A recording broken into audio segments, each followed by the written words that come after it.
वज़ीर आला पंजाब मरियम नवाज़ के साहबजादी जुनैद सफ़दर की शादी की तकरीब मुनाक़िद हुई। चेयरमैन इस्लामी नज़रियाती काउंसिल अल्लामा राग़िब हुसैन नईमी ने जुनैद सफ़दर और शानज़े अली रुहेल का निकाह पढ़ाया।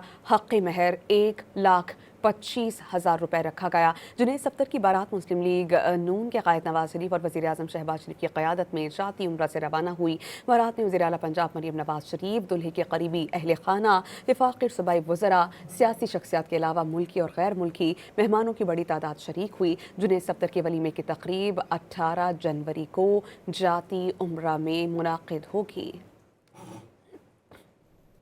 वज़ीर आला पंजाब मरियम नवाज़ के साहबजादी जुनैद सफ़दर की शादी की तकरीब मुनाक़िद हुई। चेयरमैन इस्लामी नज़रियाती काउंसिल अल्लामा राग़िब हुसैन नईमी ने जुनैद सफ़दर और शानज़े अली रुहेल का निकाह पढ़ाया। हक़ महर 1,25,000 रुपये रखा गया। जुनैद सफ़दर की बारात मुस्लिम लीग नून के क़ायद नवाज शरीफ और वज़ीर आज़म शहबाज शरीफ की क़यादत में जाती उम्रा से रवाना हुई। बारात में वज़ीर आला पंजाब मरियम नवाज़ शरीफ, दुल्हे के करीबी अहल खाना, वफ़ाक़ी सूबाई वज़रा, सियासी शख्सियात के अलावा मुल्की और गैर मुल्की मेहमानों की बड़ी तादाद शरीक हुई। जुनैद सफ़दर के वलीमे की तक़रीब 18 जनवरी को जाती उम्रा में मुनाक़िद होगी।